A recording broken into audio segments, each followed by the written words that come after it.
तपाईं अनि मलाई माया गर्नुहुने हाम्रो प्यारो प्रभु येशू ख्रीष्टको नाउँमा यहाँहरू सबैलाई मेरो हृदयदेखि अभिवादन जय मसीह टक्राउन चाहन्छु।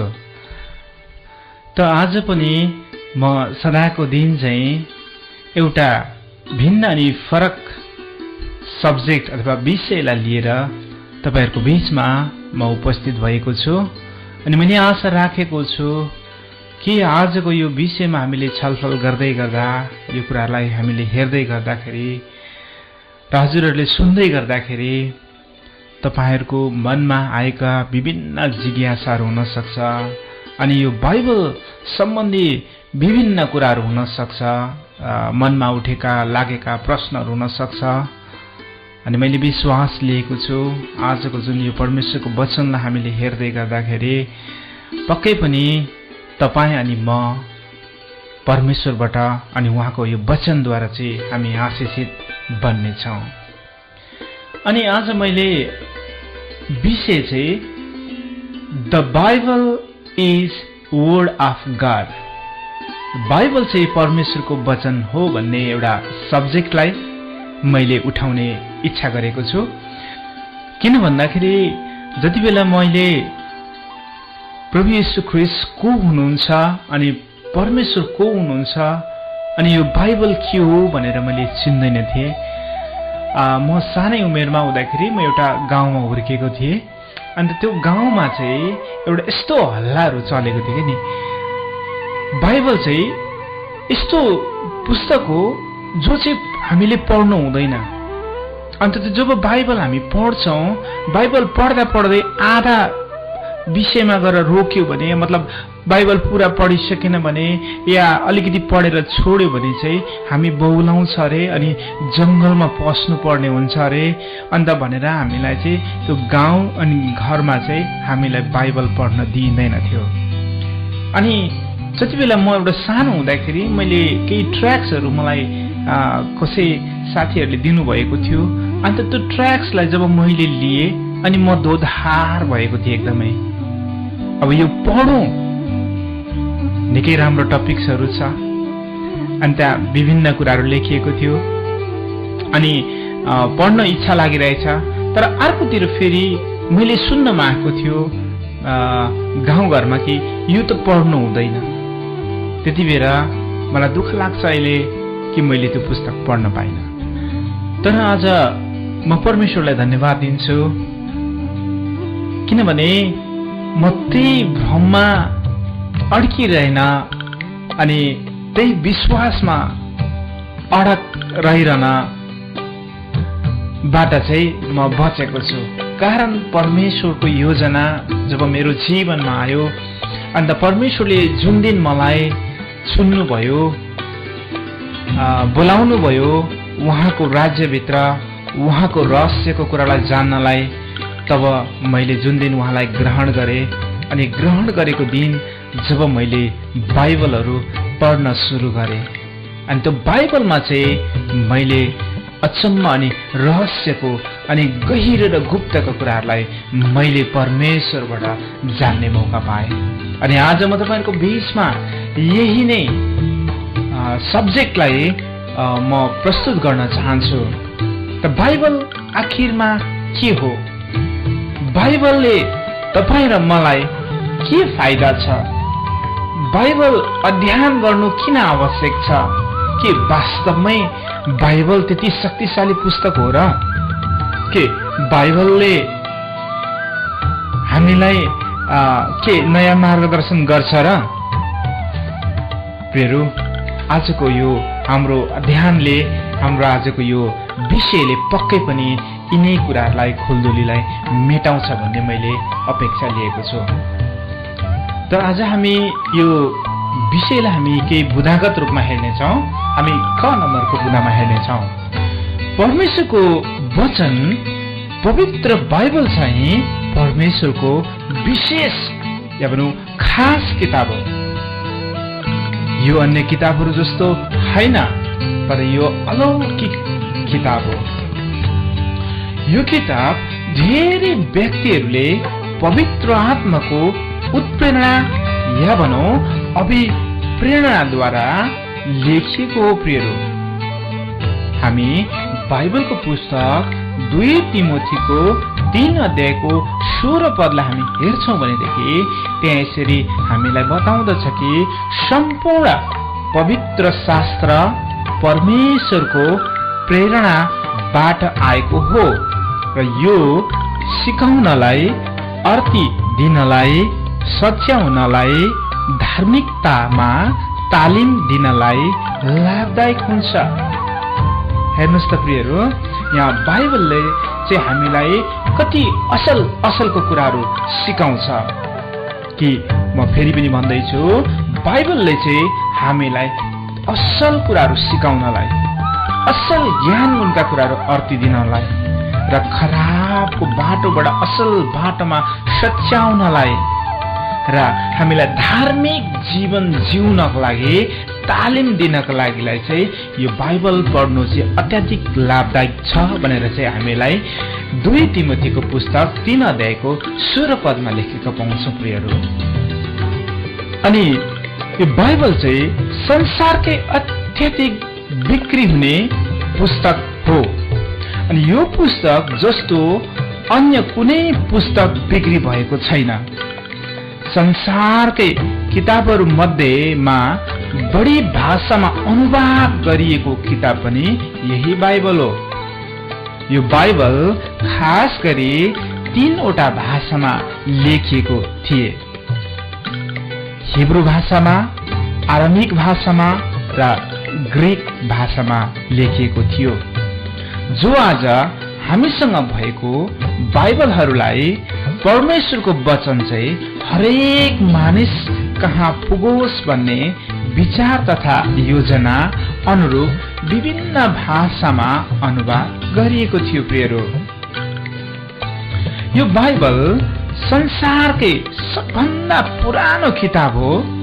बाइबल अति नै प्राचीन समयमा लगभग 4000 वर्ष अगाडि देखिएको हो। तर अझै पनि आजको दिनमा यो किताब उत्तिकै नयाँ अनि आधुनिक छ, जसमा हामी हाम्रो जीवनको सबैभन्दा महत्त्वपूर्ण र गम्भीर प्रश्नका उत्तरहरू सजिलै अनि बृहत रूपमा पाउन सक्छौं। प्रियहरू, हामी बजारमा पाउँछौं विभिन्न किताबहरू, विभिन्न बुकहरू पाउँछौं। अनि त त्यो किताबहरू चाहिँ हामी जब एकचोटि पढ्छौं अनि जब एकचोटि त्यो कुराहरूलाई स्टडी गरिसक्छौं, फेरि दुबारा पढ्न हामीलाई गाह्रो हुन्छ, अल्छी लाग्छ, या भनौँ त्यति इन्ट्रेस्टिङ फिल हुँदैन। तर बाइबलले चाहिँ भन्दैछ प्रियहरू, जति पुरानो हुँदै जान्छ यो उति नयाँ र इन्ट्रेस्टिङ बन्दै जान्छ। त्यसकारण चाहिँ बाइबल चाहिँ वास्तवमा नै शक्तिशाली परमेश्वरद्वारा लेखिएको पुस्तक हो प्रियहरू। अन्त हाम्रो जीवनको सबैभन्दा महत्त्वपूर्ण अनि गम्भीर प्रश्नका उत्तरहरू चाहिँ यहाँ पाउँछौं। अनि ती गम्भीर प्रश्नहरू चाहिँ के हुन सक्छन् त भनेर हामीले हेर्ने हो भने हामी यहाँ एउटा पहिलो नम्बरमा प्रश्न पाउन सक्छौं, Where did I come from? म कहाँबाट आएको हुँ? हैन र, हामी कहाँबाट आएका हौं? पहिलो नम्बर। अनि दोस्रो नम्बर चाहिँ Why I am here? म यहाँ किन छु? हामी संसारमा वास्तवमै हामी किन छौं त? कुन उद्देश्यले बनिएका हौं त? हाम्रो यहाँ मानव अस्तित्व अनि हामी मानव भएर जन्मनु अनि जन्म लिनुको कारण चाहिँ के होला? तेस्रो number Where I will go? म कहाँ जानेछु? हामी जब यस संसारलाई छोड्छौं, एक दिन त सबैले छोड्नै नै पर्छ, मर्छै मर्छ मानिस। अनि त्यो मरिसकेपछि हामी कहाँ जान्छौं होला?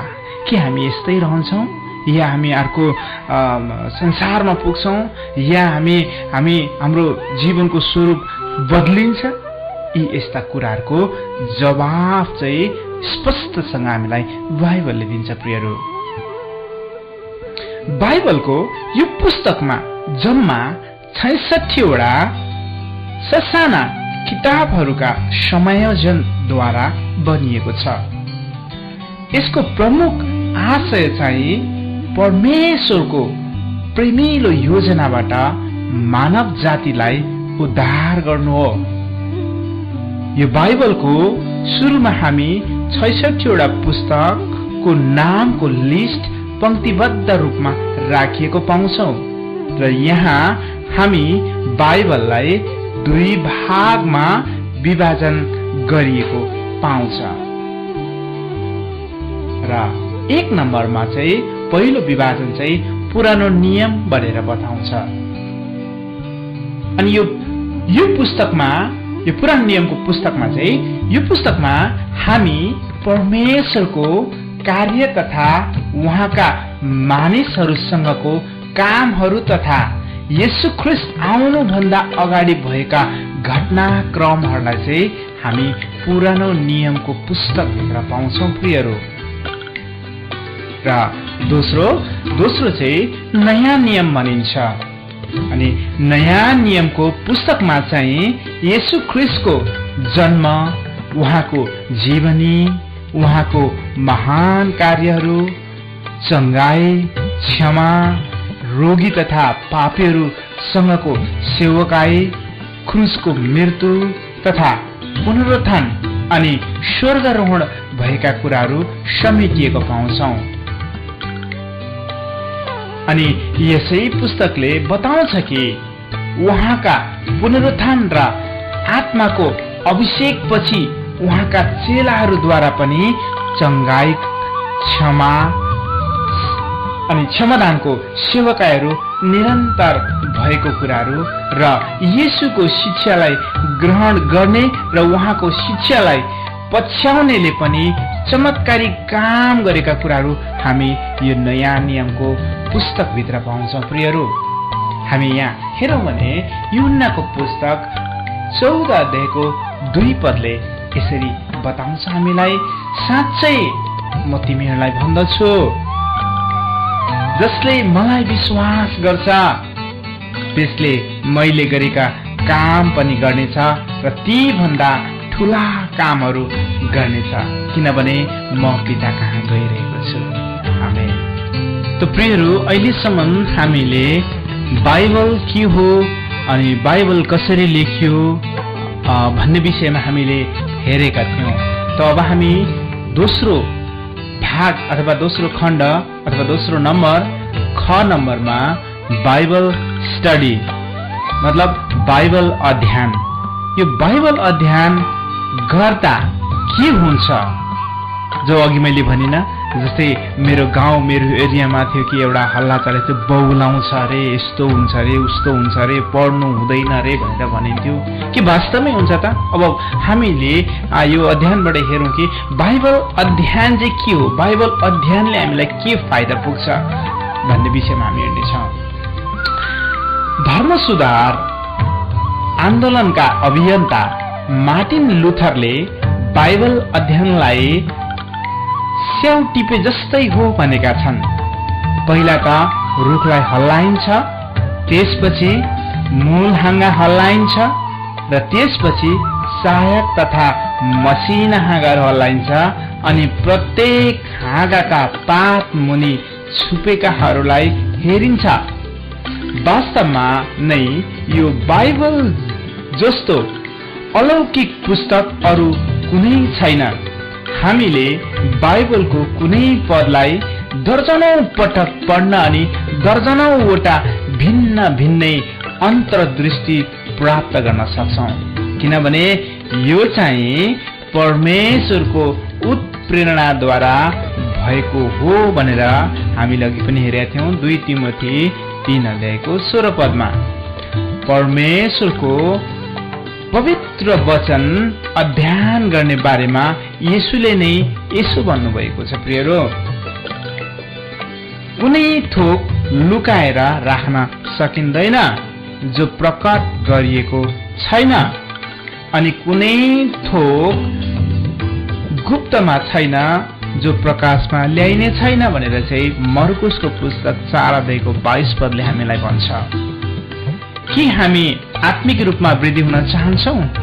पसल सम्बन्ध निर्माण गर्न चाहन्छौ, आफ्नो पेशामा सफल हुन चाहन्छौ र खराब आदत तोड्न चाहन्छौ, आफ्ना विगतका भावनात्मक चोटहरू र पीडाहरूबाट मुक्त भई शान्तिमा जिउन चाहन्छौ भने परमेश्वरको पवित्र वचनलाई मनन गरौं, चिन्तन गरौं र तपाईं अनि मेरो हरेक आफैले त्यसको बारेमा विचार गर्नुपर्छ प्रियहरू, अनि मानसिक रूपमा अभ्यास गर्नुपर्छ प्रियहरू, र त्यसलाई हामीले बोल्नुपर्छ अनि अरू कसैको आत्मिक अन्तर्दृष्टिको आधारमा जिउनुको सट्टामा आफै परमेश्वरको वचन अध्ययन गर्नुपर्छ प्रियहरू। अनि जीवन रूपान्तरणकारी अन्तर्दृष्टिद्वारा तपाईँ आशिष दिनुहुने पवित्र आत्मालाई अनुमति दिनुहोस्। येशूले भन्नुभयो, जे मेरो हो त्यो मबाट लिएर पवित्र आत्माले तिमीहरूलाई घोषणा गरिदिनुहुनेछ। आमेन। यो चाहिँ यूहन्नाको पुस्तक 16 अध्यायको 15 पदले हामीलाई भन्दछ। अब तपाईले अध्ययन गरिरहनु भएको धर्मशास्त्रको खण्डलाई आफ्नै बनाउनु भए पछाडि तपाईले अनि मैले ती शब्दहरूको सत्यता तथा रहस्यलाई अनुभव हामीले गर्नेछौँ। हामी अब तेस्रो नम्बरमा हेर्नेछौँ।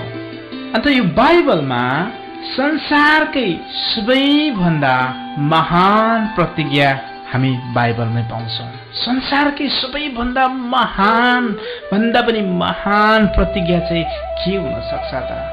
तर त्यो बाइबलमा दिएको छ प्रियहरू। त्यो चाहिँ हामी यूहन्नाको पुस्तक 3 अध्यायको 16 पदमा हामी हेर्छौँ।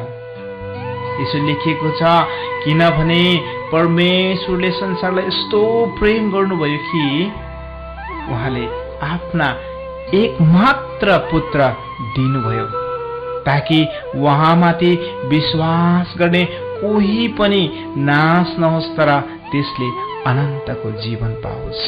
आमेन। प्रियहरू, कति असल प्रतिज्ञा! हालेलुया। हाम्रो परमेश्वरलाई महिमा होस्। कसले गर्न सक्छ? आफ्नै मात्रै पुत्र दिएर मानिसहरूलाई बचाउनको लागि, त्यो पनि प्रेमको खातिर। यो प्रतिज्ञा चाहिँ हामी यही बाइबलमा मात्रै पाउँछौँ प्रियहरू। हामी अब चौथो घ नम्बरमा हामी हेर्नेछ, परमेश्वरको वचनका मुख्य उद्देश्यहरू चाहिँ के हुन् त? परमेश्वरको वचनका मुख्य उद्देश्य चाहिँ म केही बाइबलको पदहरू पढिदिनेछु। यहाँ चाहिँ 2 तिमोथीको पुस्तक 3 अध्यायको 15 र 16 पदले हामीलाई यसरी बताउँछ, तिमी बाल्यकालदेखि पवित्र धर्मशास्त्रसँग परिचित छौ, जसले ख्रीष्ट येशूमा भएको विश्वासद्वारा मुक्तिको निम्ति तिमीहरूलाई शिक्षा दिन सक्छ। सम्पूर्ण पवित्र शास्त्र परमेश्वरको प्रेरणाबाट भएको हो र यो सिकाउनलाई, आर्ती दिनलाई लाभदायक हुन्छ। हालेलुया। हेर्नुहोस् त, परमेश्वरको वचनको मुख्य उद्देश्य चाहिँ हामीहरूलाई बचपनदेखि नै, आत्मिकी बचपनदेखि नै हामीलाई शिक्षा दिँदै है, विश्वासको मुक्तिको निम्ति हामीलाई चाहिँ सिकाउनलाई, आर्ती दिनलाई चाहिँ यो कुराहरू चाहिँ लाभदायक हुन्छ भन्ने उद्देश्यले नै परमेश्वरले हाम्रो निम्ति बाइबलको वचन दिनुभएको छ। हामी अर्को हेर्नेछौँ। यहाँ चाहिँ लेखेको पाइन्छ, आफ्नो महिमा र श्रेष्ठताद्वारा हामीलाई बोलाउनु हुनेलाई परमेश्वरको दिव्य शक्तिद्वारा जीवन र मुक्तिको निम्ति हामीलाई चाहिने प्रत्येक थोक उहाँले दिनुभएको छ। यसैद्वारा उहाँले हामीलाई उहाँको अनमोल र महान प्रतिज्ञाहरू दिनुभएको छ कि यस संसारका कुइच्छाबाट आउने भ्रमबाट उम्केर तिमीहरूलाई ईश्वरीय स्वभावका सहभागी हौ। हालेलुया। यो चाहिँ हामी 2 पत्रुसको पुस्तक 1 अध्यायको 3 र 4 मा लेखेको पाउँछौँ। कति असल बाइबल छ हाम्रो। हेर्नुहोस् त, संसारका कुइच्छाबाट आउने भ्रमहरूबाट चाहिँ उम्किएर तिमीहरू ईश्वरीय स्वभाव परमेश्वरको जस्तै स्वभाव धारण गरेर उहाँसँगकै आत्मिक उपस्थितिको सहभागी हुन सकौं भन्ने उद्देश्यले परमेश्वरले तपाईं र मलाई यो वचन दिनुभएको छ। हामी 5 नम्बरमा हेरौं कि परमेश्वरको वचनले हामीलाई जीवन दिन्छ भन्छ। यो चाहिँ हामी यूहन्नाको पुस्तक 6 अध्यायको 63 पदलाई गएर हेर्छौं भनेदेखि चाहिँ बाइबलले तपाईं र मलाई स्पष्ट बताइदिन्छ। यहाँनिर जीवन दिनुहुनेले आत्मा दिनुहुन्छ, शरीरबाट केही फाइदा हुँदैन। जुन वचन मैले तिमीहरूसँग बोलेको छु ती आत्मा र जीवन हुन्। हालेलुया। हाम्रो परमेश्वर महान हुनुहुन्छ प्रियहरू। त्यतिकै उहाँले यो बाइबल तपाईं र मेरो हातमा दिनुभएको छैन। बहुतै ठूलो, एकदमै महान भन्दा नि महान उद्देश्यले तपाईं र मलाई दिनुभएको छ। हामी 6 नम्बरमा हामी हेर्नेछ परमेश्वरको वचन सृजनात्मक हुन्छ अरे। त यो चाहिँ हामीलाई भजन संग्रहको पुस्तक 33 अध्यायको 6 र 9 ले यसरी बताउँछ, परम प्रभुको वचनले आकाशहरू निर्माण भए, उहाँकै मुखको सासले त्यहाँका ग्रह नक्षत्रहरू। 9 मा किनकि उहाँका मुखको वचनले सारा सृष्टि रचियो, उहाँले आज्ञा गर्नुभयो र त्यो स्थिर रह्यो। हालेलुया। परमेश्वरको वचनले भन्छ उहाँले एउटा कुमालेले चाहिँ एउटा सिकर्मीले चाहिँ खोपेर कुँदेर आकृति रचना गरेर यो संसारलाई बनाउनु भएन। हामी उत्पत्तिको पुस्तकमा हेर्छौँ भन्दाखेरि जब परमेश्वरले आज्ञा गर्नुभयो, उहाँले जे इच्छा गर्नुभयो त्यो बोल्नुभयो, जो बोल्नुभयो त्यो हेर्नुभयो र त्यस्तै पाउनुभयो। हालेलुया।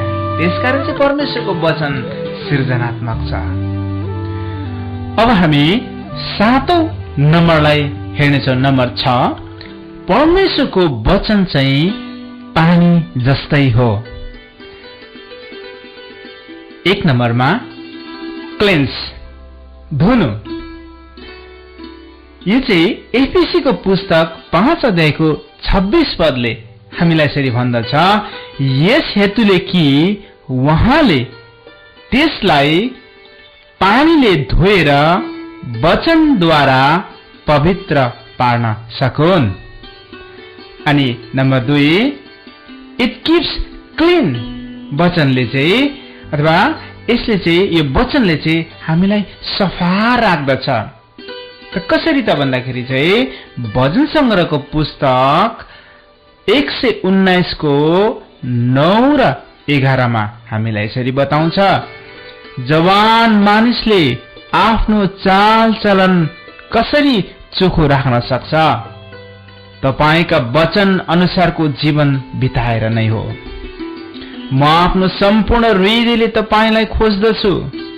तपाईका आज्ञाहरूबाट मलाई बहकेर जान नदिनुहोस्। तपाईको विरुद्धमा पाप नगरौँ भनेर मैले तपाईको वचन मेरो हृदयमा सुरक्षित राखेको छु। आमेन। यहाँ प्रियहरू, हामी पाउँछौं वचन मात्रै, परमेश्वरको वचनले मात्रै हामीलाई हरेक कुराहरूबाट शुद्ध गराउन अनि राख्न सक्छ। अब हामी 8औं नम्बर ज, परमेश्वरको वचन हाम्रो जीवनको लागि ज्योति हो। हामीसित भएका अगमवक्ताहरूको वचन अझ निश्चित भएको छ, जिसमिसे उज्यालो नहुन्जेल र तिमीहरूका हृदय बिहानको तारा नहुन्जेल अन्धकारमा बलिरहेको दियोलाई झै तिमीहरूले त्यस वचनलाई ध्यान दियो भने असल गर्नेछौ भनेर चाहिँ 2 पत्रुस 1:19 पदले भन्छ। अनि भजन संग्रह 119 को 105 र 130 पदले चाहिँ यसरी बताउँछ कि तपाईको वचन मेरो गोडाको निम्ति बत्ती र मेरो बाटोको निम्ति उज्यालो हो। तपाईका वचनको व्याख्याले ज्योति प्रदान गर्दछ, त्यसले सिधा सादा मानिसहरूलाई समझ शक्ति दिन्छ। हालेलुया। परमेश्वरको वचनले हामीलाई बताइरहेको छ कि बाइबल चाहिँ तपाईं र मेरो जीवनको लागि अति नै महत्त्वपूर्ण कुराहरू छ। अब हामी 9 नम्बरलाई हेर्नेछ। नम्बर 6, परमेश्वरको वचन चाहिँ आत्मिकी खाना हो। तर येशूले जवाब दिनुभयो, लेखेको छ मानिस रोटीले मात्र होइन तर परमेश्वरको मुखबाट निस्किएको हरेक वचनले जीवित रहँदछ, जो चाहिँ मत्ती 4:4 पदमा प्रभु यीशु ख्रीष्ट स्वयं आफैले बोल्नु भएको पाउँछ। 1 नम्बरमा हामी यसलाई हेर्नेछौँ भन्दाखेरि के भन्छ भने यसले आत्मिकी उन्नति तथा प्रगति गर्दछ। हामी पहिलो पत्रुस 2:2 मा हेर्छौँ भने नयाँ जन्मेका बालकहरू जस्तै शुद्ध आत्मिकी दूधको तृष्णा गर र त्यसबाट तिमीहरू आफ्नो मुक्तिमा बढ्दै जान सक्छौ। र एफिसी 4:12 र 15 ले पनि हामीलाई यसरी बताउँछ कि ख्रीष्टको शरीर निर्माण होस् र सेवाको काम गर्न सन्तहरू सुसज्जित हौन्, बरु प्रेमसित सत्य बोल्दै हरेक कुरामा हामी उहाँसम्मै अर्थात् ख्रीष्टसम्मै बढ्दै जाउँ, जो शिर हुनुहुन्छ। यहाँ हामीले हेरिरहेको चाहिँ बाइबल के हो अनि बाइबलले हामीलाई के कुरामा फाइदा गर्छ, बाइबलले हाम्रो जीवनमा कसरी काम गर्छ भन्ने हामीले विषयलाई हेर्दै गर्दा अब हामी 10औं नम्बरमा हेरौँ। नम्बर यहाँ परमेश्वरको वचन एक बिउ जस्तै हो। काँडाहरूका बीचमा पर्ने चाहिँ तिनीहरू हुन् जसले सुन्छन् तर पछि यस जीवनका चिन्ता धन सुख चैनमा परेर बढ्न पाउँदैनन् तर र तिनका फल पाक्न पाउँदैनन्।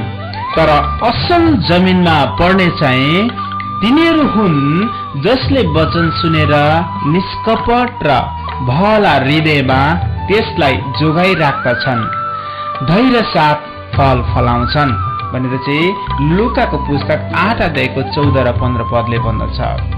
एक अनुशासित र विवेकी जीवन जिउनेछन् भनेर चाहिँ हितोपदेश 1:3 पदले भन्दछ। र अर्को ठाउँमा लेख्छ, त्यो खोलाको किनारमा रोपेको बोट जस्तै हुन्छ जसले आफ्नो ऋतुमा फल दिन्छ अनि जसको पात कहिले ओइल्याउँदैन, त्यसले जे पनि गर्छ त्यसमा त्यो सफल हुन्छ भनेर चाहिँ भजन संग्रहको पुस्तक 1:3 पदले भन्छ। र अर्को ठाउँमा लेख्छ, छर्नेलाई बिउ र खानालाई भोजन दिनुहुनेले तिमीहरूलाई बिउ दिनुहुनेछ र त्यसमा वृद्धि गराउनुहुनेछ अनि तिमीहरूका धार्मिकताको फसल बढाउनुहुनेछ भनेर चाहिँ हामीलाई 2 कोरिन्थीको पुस्तक 9:10 पदले हामीलाई बताउँदछ। अब हामी 11औं अथवा 53 नम्बरलाई हेर्नेछौँ। परमेश्वरको वचन एक तरवार जस्तै हो। अब बाइबलले हामीलाई यसरी बताउँछ, मुक्तिको टोप लगाओ र पवित्र आत्माको तरवार ल्याऊ जो चाहिँ परमेश्वरको वचन हो भनिकन हामीलाई एफिसीको पुस्तक 6:17 बताउँछ। र अर्को ठाउँमा यसरी लेख्छ कि हिब्रू 4:12 किनकि परमेश्वरको वचन जीवित र क्रियाशील हुन्छ र कुनै पनि दुईधारे तलवार भन्दा बढी धारिलो हुन्छ। यसले प्राण र आत्मालाई त्यसको जोर्नी र हाडको गुदीसम्मलाई भाग भाग पारुन्जेल वार पार छेड्ने र हृदयका विचार र इच्छा जाँच गर्न सक्ने हुन्छ भनेर चाहिँ हामीलाई हिब्रूको पुस्तकले बताउँछ। यसकारण चाहिँ बाइबलले हामीलाई बताउँछ कि परमेश्वरको वचन चाहिँ एउटा तरवार जस्तै हो भनेर। अब हामी 12 नम्बर हेर्नेछ। परमेश्वरको वचनले हामीलाई प्रार्थना गर्न सहायता गर्छ।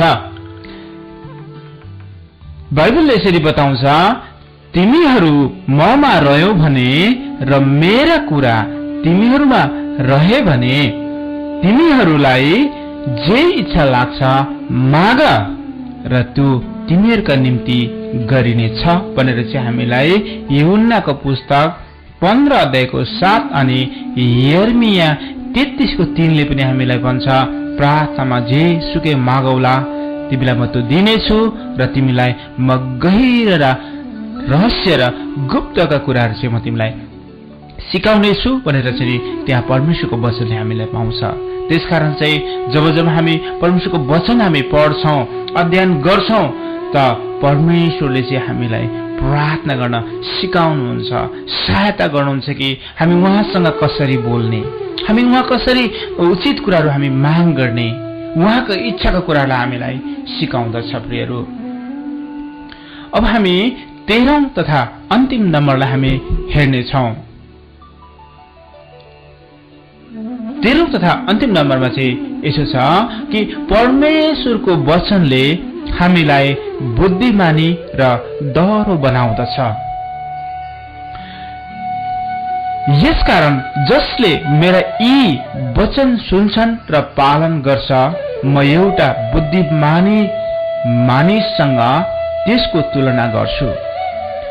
जसले आफ्नो घर चट्टानमाथि बनायो अनि पानी पर्यो र बाढी आयो अनि हुरी चल्यो र त्यस घरमाथि बजारियो र पनि त्यो घर ढलेन, किनकि त्यो चट्टानमाथि बसालिएको थियो।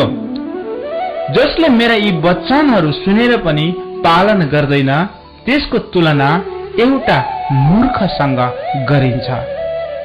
जसले आफ्नो घर बालुमाथि बनायो, पानी पर्यो र बाढी आयो अनि हुरी चल्यो र त्यस घरमाथि बजारियो र त्यो घर ढल्यो अनि त्यसको ठूलो विनाश भयो।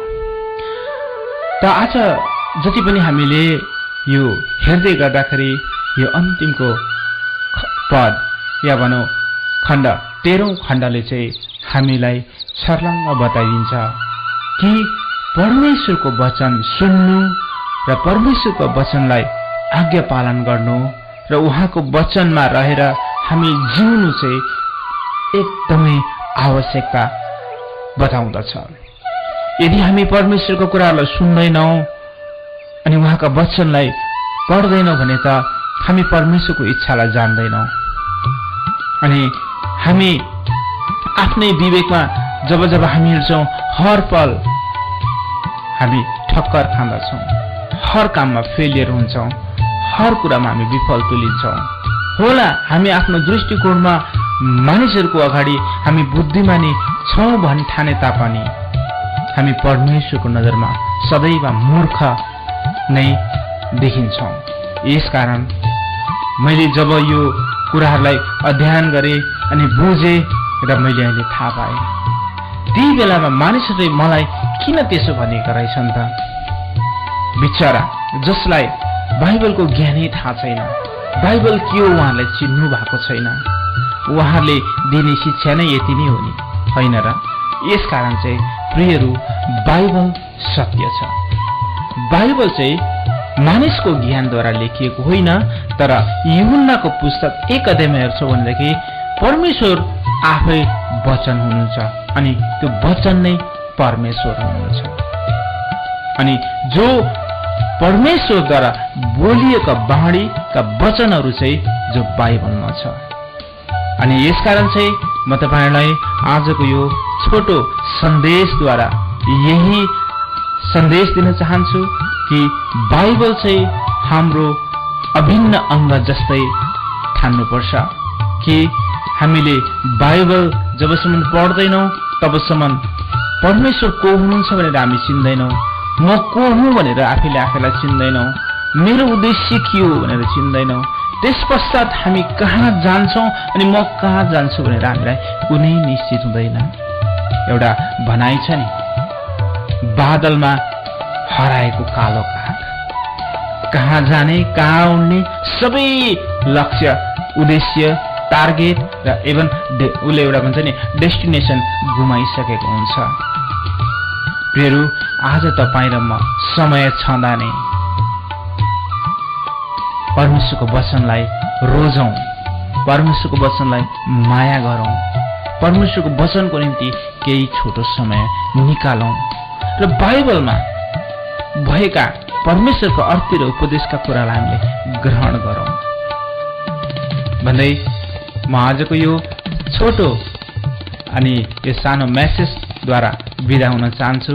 मैले आशा लिएको छु यसले तपाईहरुलाई पूरा रूपमा जानकारी दिन नसके पनि केही हदसम्ममा मैले विश्वास गरेको छु यो परमेश्वरको वचनद्वारा तपाई आशीषित बन्नुभएको छ। हुन्छ। जय मसीह।